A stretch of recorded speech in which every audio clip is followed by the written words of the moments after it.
Assalamu alaikum ve rahmatullahi ve berekatuhu dostlarımız.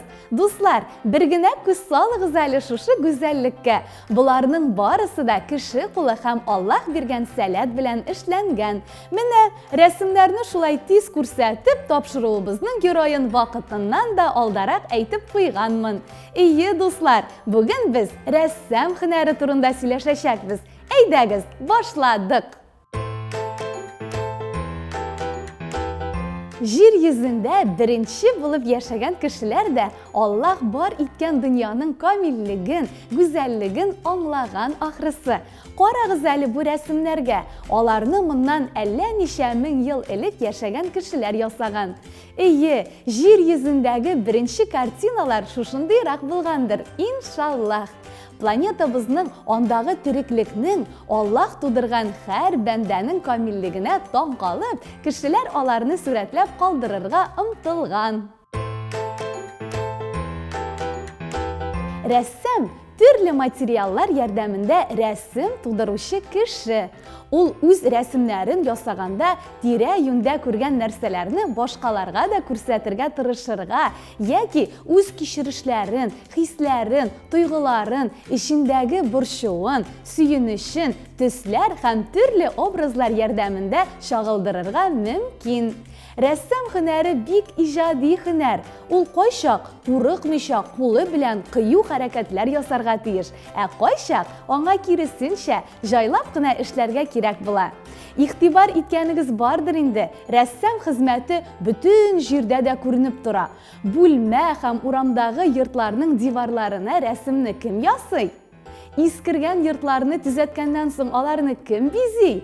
Галереяларны тутырып кем картиналар тудыра? Рәссам хезмәте ул матурлык тудыру. Аллаһ биргән камиллекне рәсемгә төшереп алырга омтылу. Һәм рәссам сәләтле генә түгел, бик тырыш та булырга тиеш. Ә хәзер мин сезне үзем белән галереяга экскурсиягә дәшәм. Киттекме бергәләп? Киттек! Дусларым, менә инде без сезнең белән Хәзинә милли сәнгать галереясында. Һәм инде минем янәшәмдә рәсем укытучысы, Татарстанның дәүләт соңлы сәнгать музееның фәнни хезмәткәре Рәзилә апагыз Ильясова. Assalamu alaikum ve rahmatullahi ve berekatuhu. Salam alaikum. Keyifləriniz nişik? Бик шәп, рәхмәт. Һәм инде мин сезгә үзебезнең традицион сорауны бирәсем килә. Сез менә шушы рәссам һөнәренә ничек кирип киттегез? Ничек эшли башладыгыз? Нәрсә сезне кызыксындырды? Башланып китте бик гади, күп кенә очрактагы кебек. Кечкенә яшьтән үк күп рәсем ясадым. Хәзер балалар да күп рәсем ясый торгандыр. Шулай ясый башлагач, кызыксынгач, әти-әни мине сәнгать мәктәбенә алып бардылар. Һәм менә шунда белем алдым. Рәсем ясарга профессионаллырак өйрәндем дип әйтим. Һәм инде мәктәпне тәмамлагач, Татар дәүләт педагогик университетының сәнгать бүлегендә белем алдым. Һәм бу миңа рәсем укытучысы дигән һөнәр бирде. Шул вакытта дияргә була, мин музейга эшкә урнаштым һәм әлеге көнгә кадәр үземнең гомеремне менә шул сәнгать белән бәйләп һәм алдагы көннәрдә шулай гына булыр кебек. Амин, амин. Хәзер инде сезгә тагы бер сорау. Сез менә шушы рәсем һөнәренең нинди юнәлешләре бар һәм алар бармы ул? Әлбәттә бар юнәлешләр, һәрбер өлкәдәге кебек. Алар бик күп, тиз генә аларның иң әһәмиятлеләрен әйтеп китик. Иң беренчесе ул иҗат. Иҗат менә шундый ирекле иҗат, ул рәсем ясау, ул театрдагы сценография, ул мультфильмнар һәм кино рәсемнәре. Икенчесе ул инде реставрацияләү. Чөнки тудырылган әсәрне бит әле вакыт узгач, аны әле саклап кала да белергә кирәк. Һәм кайвакыт күп кенә уникаль әсәрләр менә шундый бик начар хәлдә һәм бу очракта инде махсус совет җыелып оештырыла һәм бу советның карары буенча әсәрне яхшыртырга, саклап калырга ниндидер эшләр алып барып булырмы, юкмы дигән фикер килә. Менә шуңа күрә реставрация бик мөһим.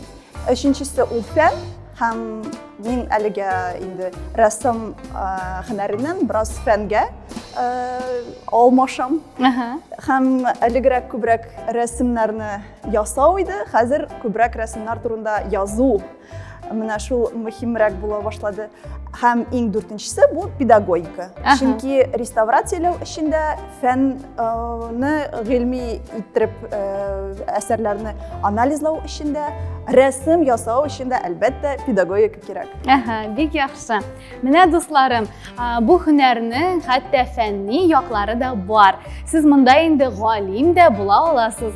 Инде әйдәгез, хәзер без сезнең белән рәсемнәрне, картиналарны карап үтик. Дусларым, менә инде без сезнең белән шундый матур рәсем янына килеп җиттек. Хәзер инде сүз сезгә.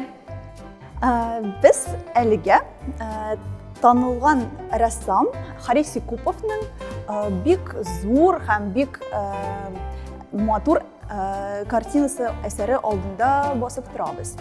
Бу картина татар сәнгатенең иң рухи бай әсәрләренең берсе дип санала. Чөнки безнең беренче карашка бу хатын-кызлар. Автор Харис Якупов бу хатын-кызларны сурәтләгәндә, аларны шул чирнең идеясын керткән. Һәм хәтта бу әсәрнең исеме дә көчле кешеләр, чөнки алар рухи көчле. Бу хатын-кызлар бик матур, таза, зифа буйлы, һәм хәтта автор үзе дә аларга карап соклана кебек.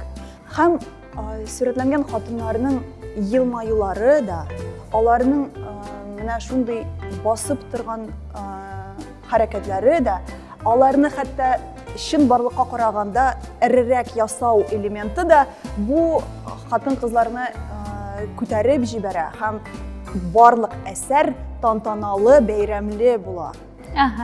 Һәм инде менә шундый сорау, бу картинада нинди буяулар кулланылган? Шуны да әйтеп үтсәгез иде. Харис Якупов бу әсәрне күпчелек рәссамнар куллана торган буяулар белән, киндер майы буяуы белән эшләгән.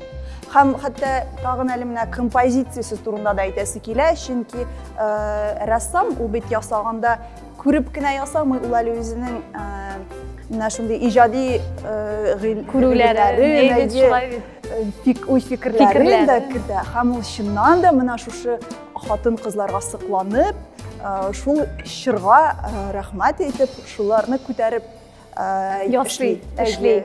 Бик яхшы. Дусларым, инде сез үзегезнең беренче адымнарыгызны, үзегезнең якыннарыгызны, әби-бабайларыгызны, дусларыгызны менә шулай итеп, матур итеп ясый башласагыз була. Инде без алга таба дәвам итәбез.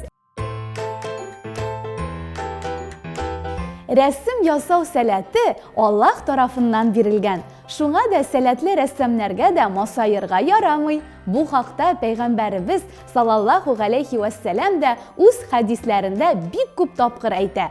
Үзләрен тудыручы дип санаган кешеләр кыямәт көнендә бик нык газап чигәчәк.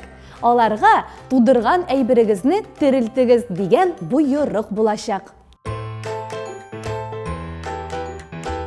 Татар мөселман сәнгатендә бер бик борынгы һәм бик кызыклы рәсем төре бар. Ул Шамаил дип атала. Дуслар, сез беләсезме Шамаилнең нәрсә икәнен? Шамаил бизәкләп язылган Коръән сүрәләре ул. Аларны ясауның берничә ысулы бар. Иң киң таралганы мөгаен тукымага җеп белән чигелгәнедер. Андый Шамаилләрне электән үк өйләрдә элеп куя торган булганнар. Шамаилне шулай ук буялага да ясыйлар. Бу ысул өчен майлы буяулар кулланыла. Иң гади ысул әлбәттә кагазгә ясау. Рәссам бар җирдә үзенчәлеккә игътибар итә һәм матурлыкны күрә белә. Аллаһ бар иткән шушы дөньяның камиллеген башка кешеләргә дә күрсәтә.